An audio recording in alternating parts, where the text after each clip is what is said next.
Black man. Right or wrong? His hue is of the Afro-American texture. Right, so would you still say that racism, for an example, the U.S. Army is absolutely prevalent and is unchangeable, even though the highest ranking person in the Army, being the commander-in-chief, is a black man? You'd still say that it's racism is still alive and well? I think you, brother, Hugh have, what's your name, sir? G-Fur. I'm sorry, G-Fur. And I'm glad you used the President Obama as your pin-up substance that would give rise to your position.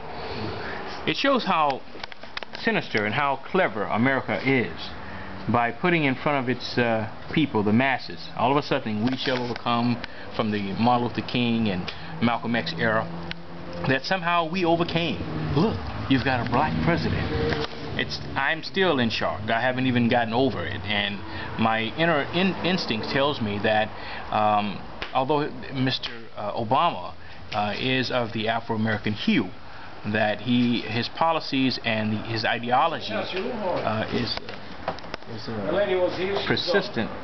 First aid kit is $4, sir. Now he wants to talk about first aid kit, and we definitely need some first aid in America. I'm sorry.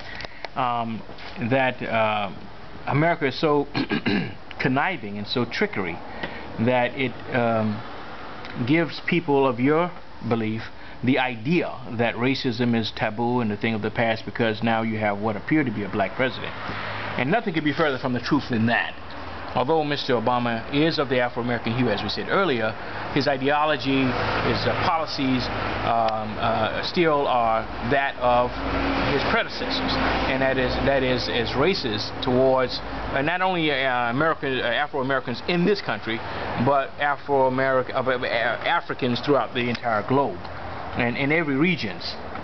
Nothing has changed, and for you to now feel somehow that you are better off today than your ancestor was in the inception of slavery, you're sadly mistaken. And that's why we say that you are not on drugs, that you are very well a drug yourself. I understand you. And that you could be broken off any part and put in a pipe and someone can really get high.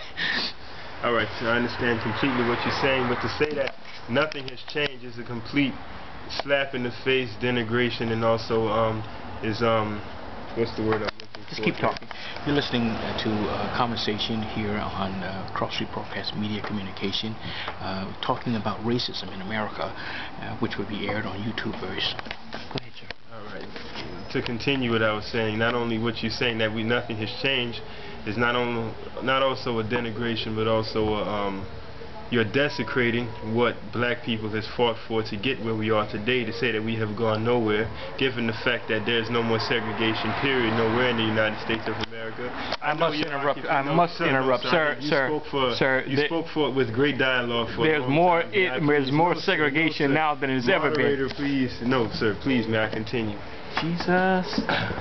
You said nothing has changed, sir. You know what I mean? We was not allowed to vote at a point in time. We was not even allowed to order food inside of the cafeteria at a point in time. Those were the good old days. We was not even allowed. I'm sorry, go ahead, sir. I mean, because we're in an illusion now that we can eat in the front desk, or we can go to the front counter and order our food. That's nothing but an illusion. I think we were much better off at these segregated windows. We're more a loving group of people. We bonded more than we ever did because of this integration that you claim is such a great thing. We are more divisive. We hate each other. We kill each other. We do more things against each other that has been installed in us by the system than we ever did in segregation.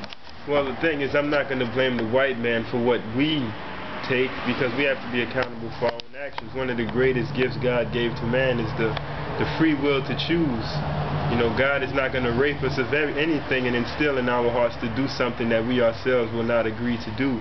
So the fact of firearms and all of that, and no white man has ever walked up to me and put a firearm in my hand and said, you know, here, use this and go out and then wreak havoc and, you know, shed blood and sinew throughout your neighborhood. Well, there has been black people who has had me contemplate whether or not I should have a gun. There's black people who's outright said, you know, do you know somebody looking for a 45 or a 22 or even an AK-47 for that matter? I don't know why do you need a gun like that in a residential area. We're not in Beirut.